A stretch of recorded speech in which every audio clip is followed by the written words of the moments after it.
The day started like any other aboard the UES Challenger. Commander Olivia Wright sat in her command chair, watching the stars through the main view screen. She had been in space for 15 years, and the view still took her breath away. "Commander, we have unusual readings at the edge of the system," said Officer Peter Garcia, his eyes fixed on his screen. Wright walked over to his station. "Show me." The display lit up with dots of light, hundreds of them, moving in perfect formation. Whatever they were not from Earth. "Send a message to Earth Command," Wright ordered, "and prepare the ship for possible contact." Within an hour, the Challenger was moving toward the unknown vessels. Earth Command had ordered them to be the first responders. If these were aliens, humanity needed to know their intentions. As they got closer, the crew grew silent. The alien ships were massive. The smallest one was twice the size of the largest Earth ship, and there were over 300 of them. "They could destroy us with one shot," whispered Garcia. Wright placed a hand on his shoulder. "Let's not assume the worst. Open a channel." The main screen flickered, and a strange face appeared. The alien had blue skin with ridge-like patterns and 4 eyes that blinked in pairs. "I am High Admiral Scathar of the Galactic Hegemony," the alien said in perfect English. "Your planet is now under our protection. Surrender your defenses immediately." Wright raised an eyebrow. "That's an interesting way to say hello. I'm Commander Olivia Wright of the United Earth Defense Force. We don't need protection, but we're open to peaceful talks." The alien seemed confused. "You misunderstand. This is not a negotiation. The hegemony has ruled the galaxy for 50,000 years. We have conquered 247 civilizations. Your surrender is expected." Wright looked around at her crew. Some seemed worried, but none showed fear. They had trained for this moment. "With all due respect, Admiral," Wright said, "we must decline your offer." Now the alien looked truly shocked. "No civilization has ever refused. Our fleet's power is beyond your understanding. One ship alone could turn your world to ash." Wright did something that surprised everyone, even her own crew. She laughed.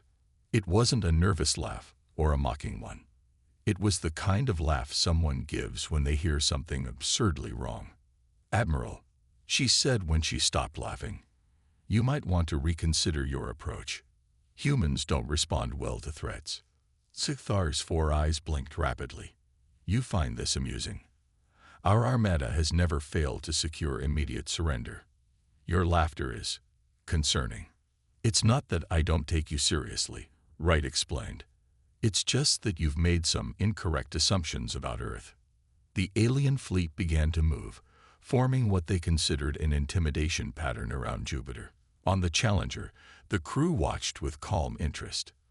"They're trying to scare us," said Officer Julia Reed from the tactical station. Wright nodded. "That's because they don't know us yet. Contact Earth Command and tell them to activate Protocol Watchful Eye." As she gave the order, Wright felt strangely calm. Humanity had been looking at the stars for centuries, wondering if they were alone. They had also been preparing, just in case the answer wasn't friendly. "Should we warn them?" asked Garcia.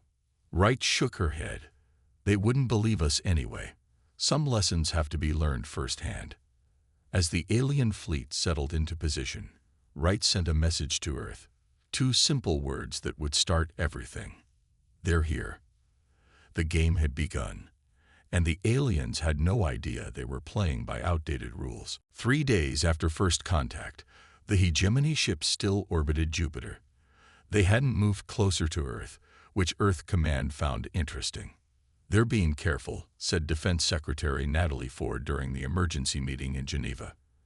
"They expected us to bow down right away." Council President Alan Bishop nodded.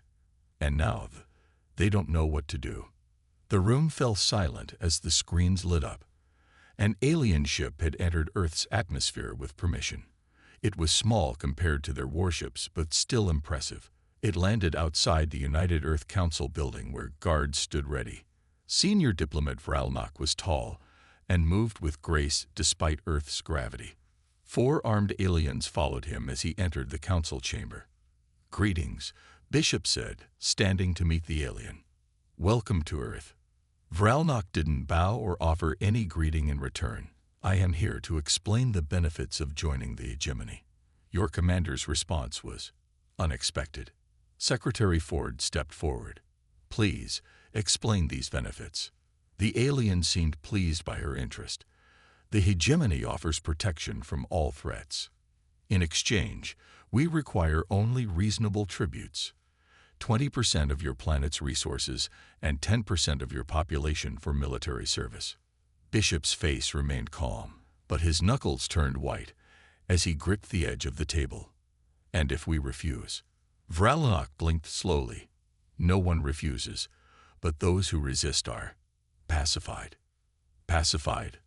Ford asked. "Their resistance is ended," the alien said simply. "You mean they're destroyed," Bishop said. Vralnok didn't deny it.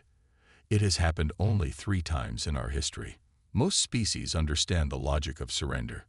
Ford and Chief of Defense William Chen exchanged looks. Chen gave a small nod. "We understand you've been doing this for 50,000 years," Ford said, "but humans have a different approach to uninvited guests." The alien's skin changed color slightly. "Your primitive weapons cannot harm our fleet." Your Commander Wright's laughter was a sign of ignorance, not strength. Bishop smiled.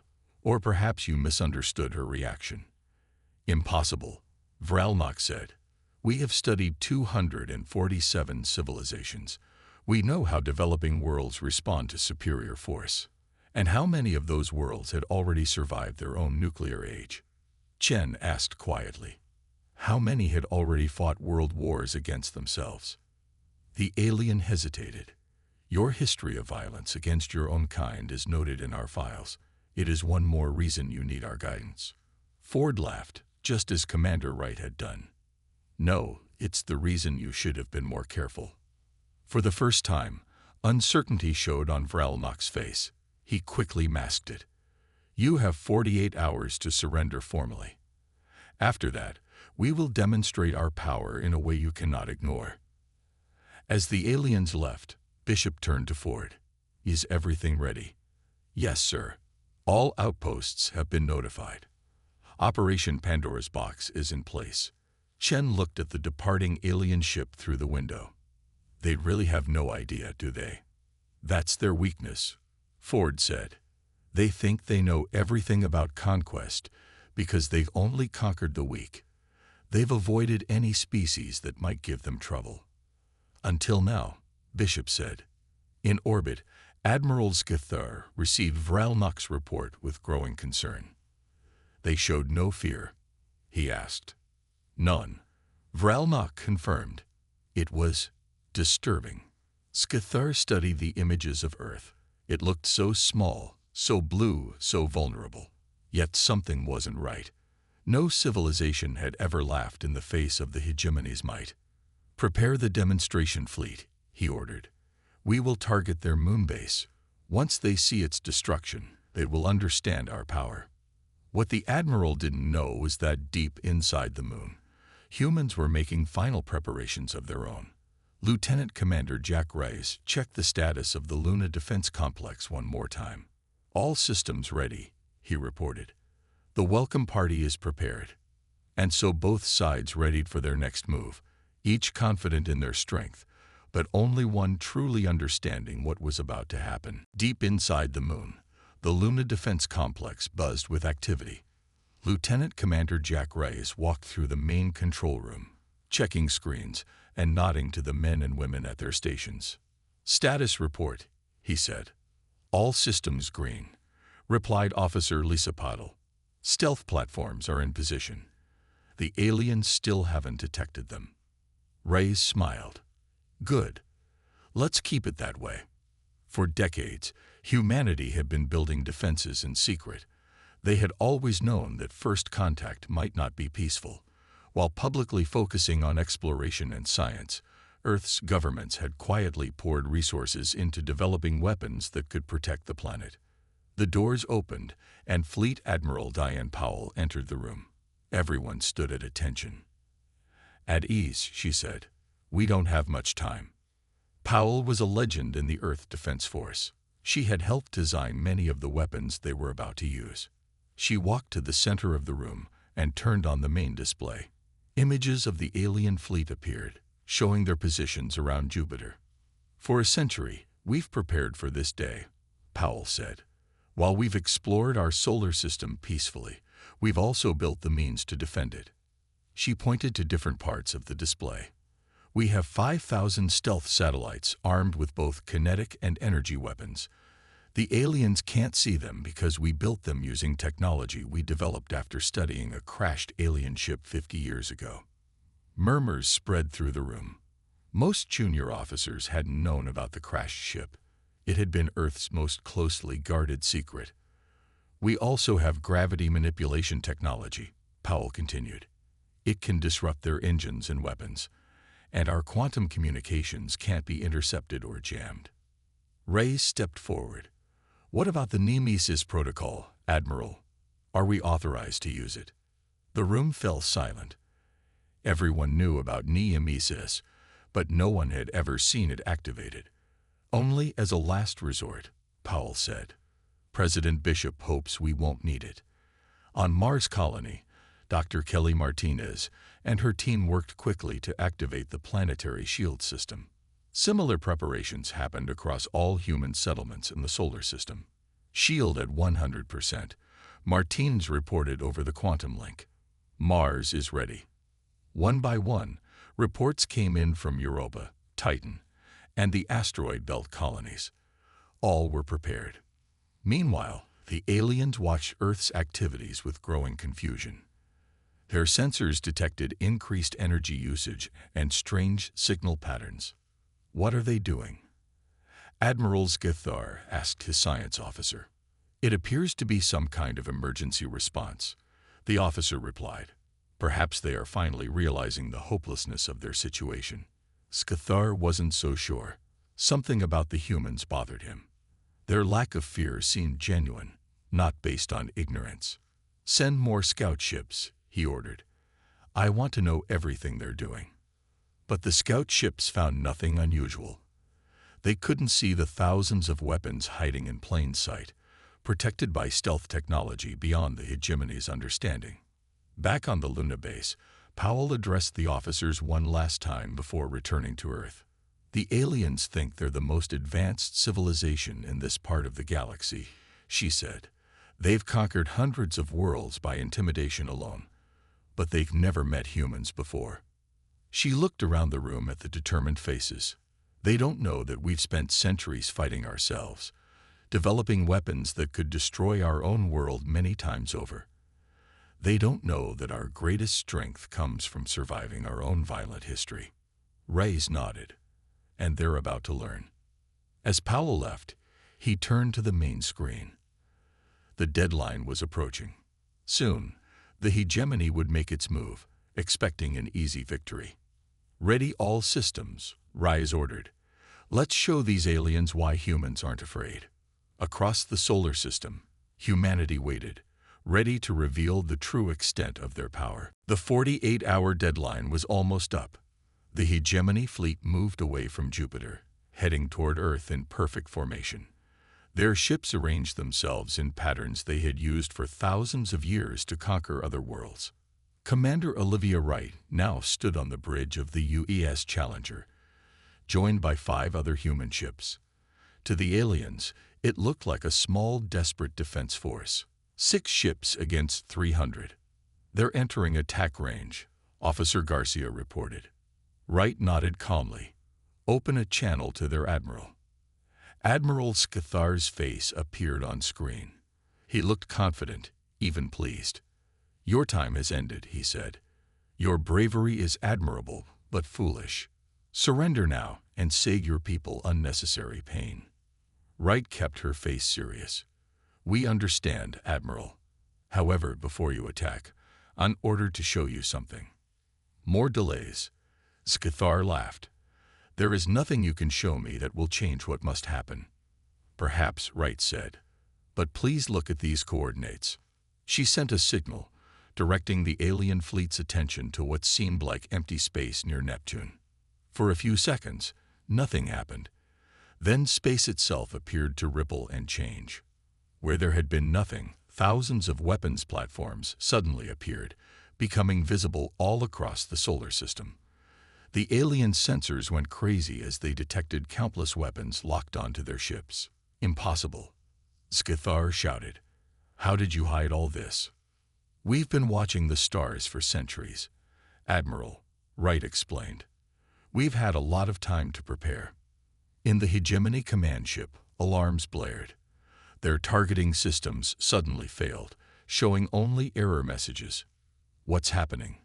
Scythar demanded. His technology officer worked frantically at his console. "Someone has accessed our systems. They're blocking our weapons."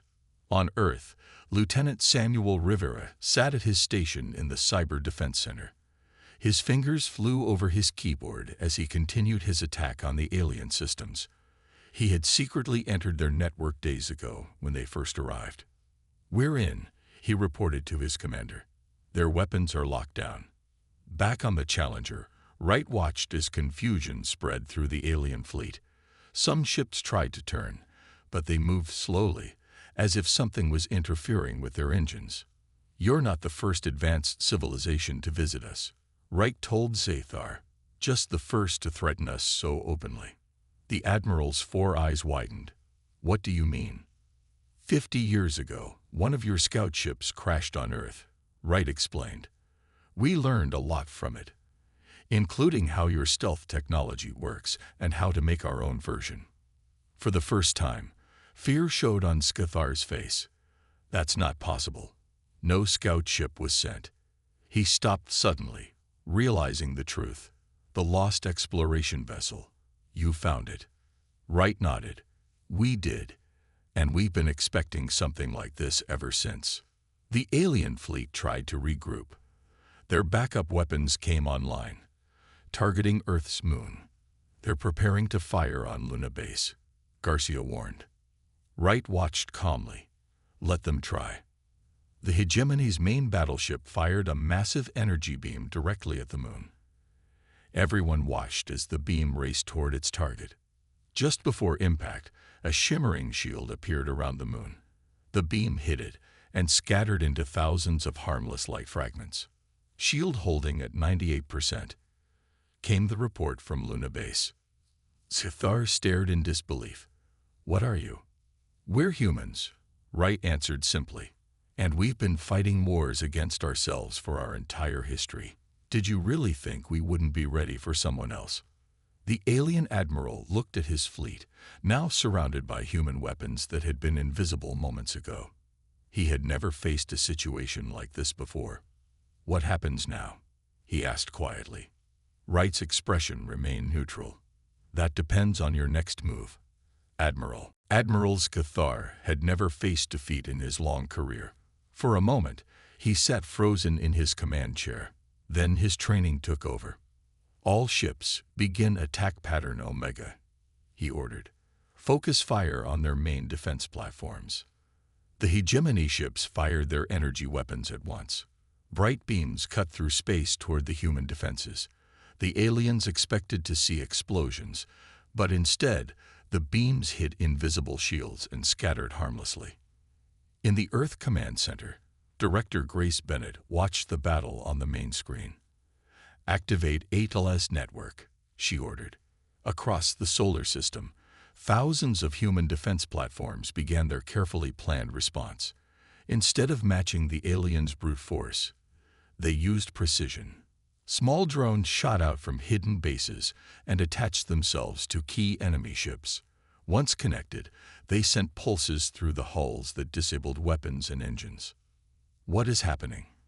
Scythar demanded as reports of failures came in from all sides.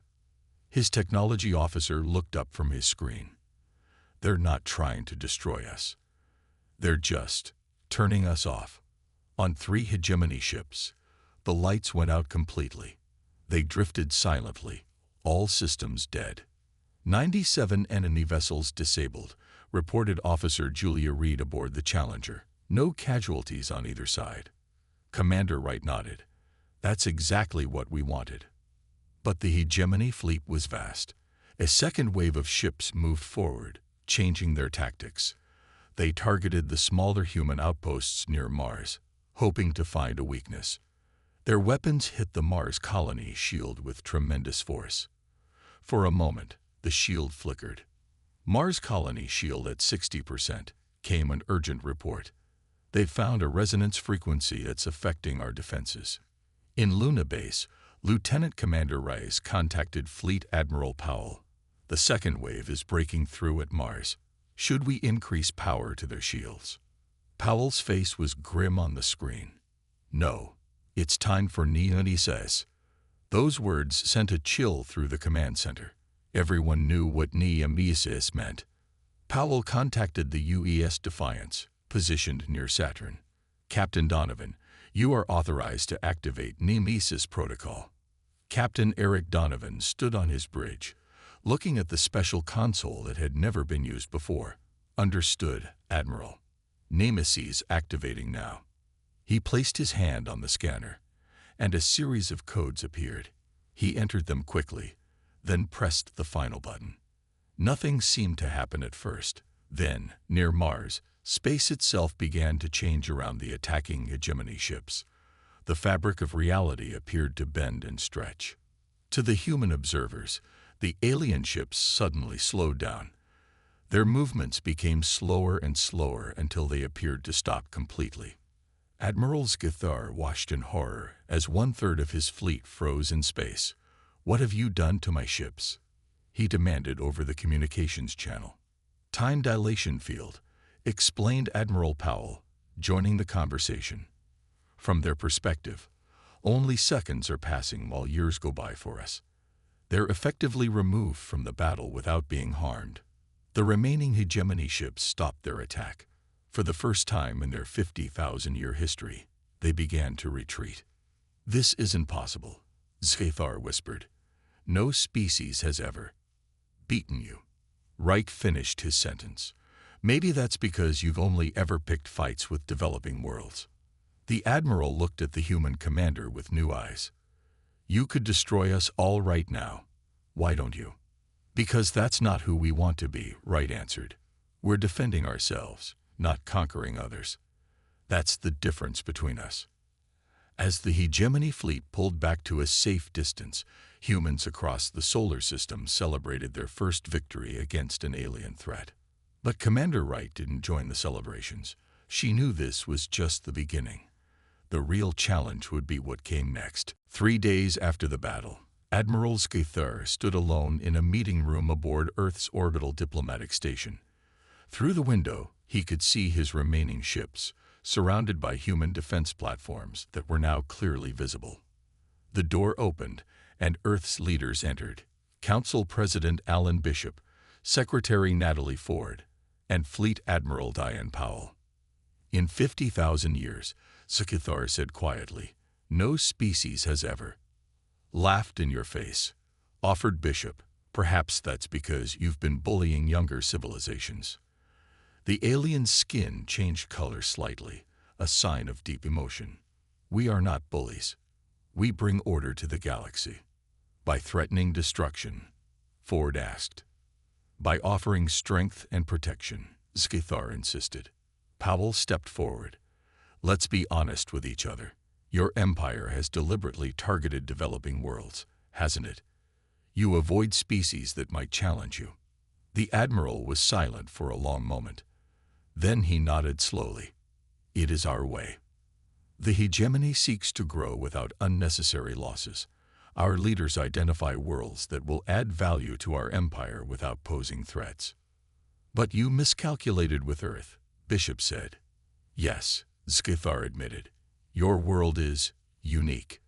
Dr. Kelly Martinez entered the room, carrying a small device. She placed it on the table, and it projected images of Earth's history, wars, nuclear tests, and space missions. "While you were conquering easy targets," Martinez explained, "we were fighting ourselves. Every weapon you saw today was originally designed by humans to use against other humans." She showed images of the first nuclear bombs, early missile systems, and finally, the advanced defense network that now protected Earth.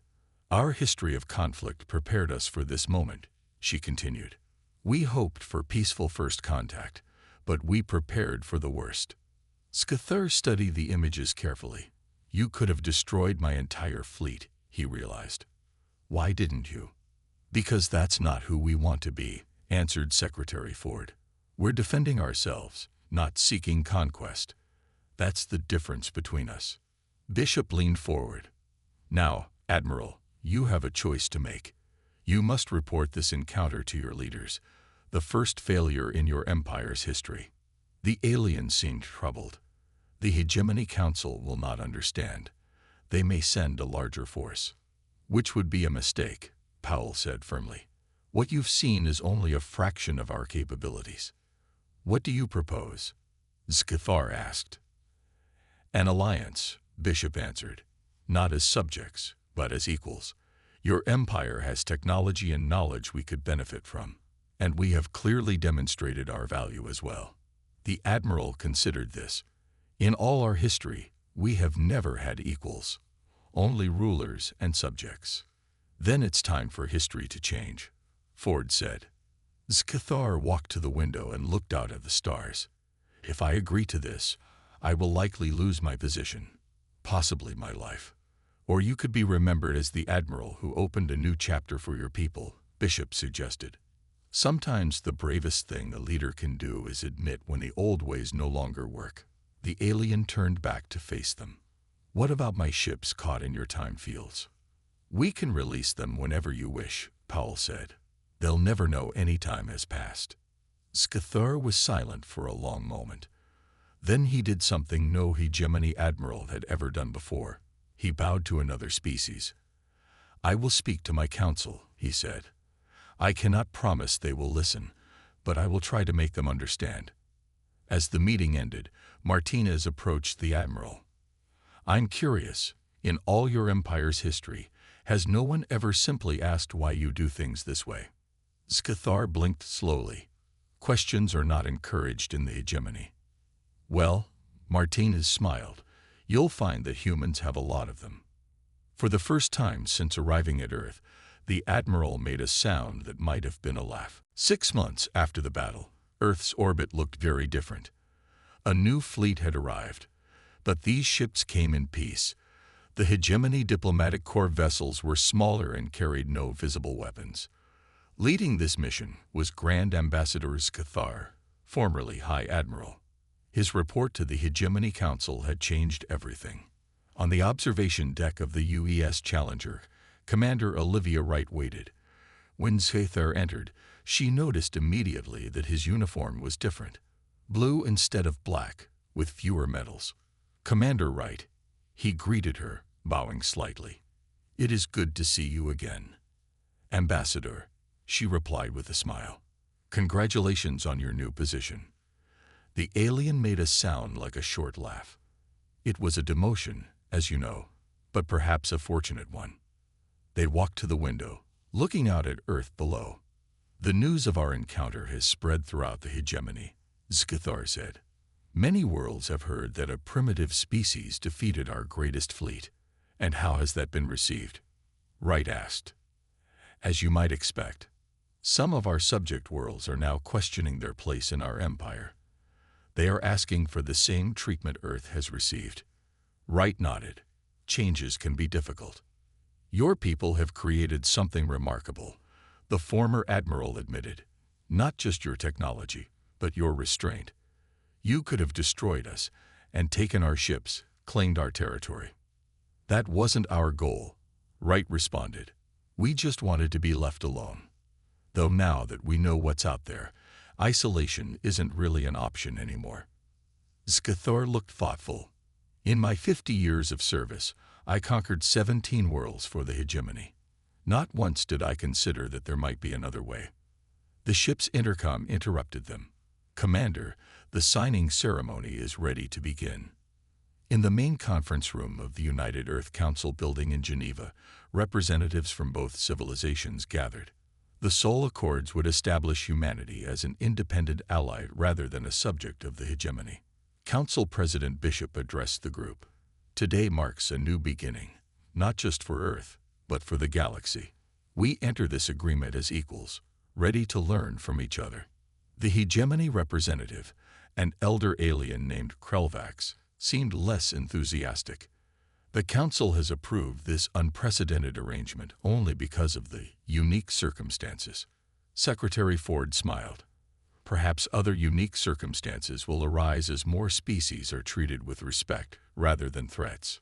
1 year later, the first intergalactic school opened on Earth. Students from various species, including humans and hegemony worlds, gathered to learn together. Teacher Linda Hayes stood before her class, and that's why the arrival of the hegemony fleet became known as the Laughing First Contact.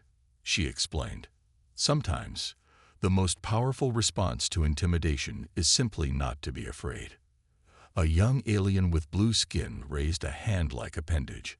But weren't humans worried about being destroyed? Hayes smiled. Being brave doesn't mean you aren't afraid. It means you don't let fear make your decisions for you. After class, the young alien approached Hayes. "My grandfather was on one of the ships that day. He says humans changed everything for us." "How so?" Hayes asked. "Before, we only looked up at the stars with fear of what might conquer us next. Now we look up with hope about who we might meet." Outside the school, a new type of ship prepared for launch. It carried a mixed crew, humans and aliens working side by side. On its side was a new emblem. Earth and hegemony symbols joined together, with stars spreading out around them.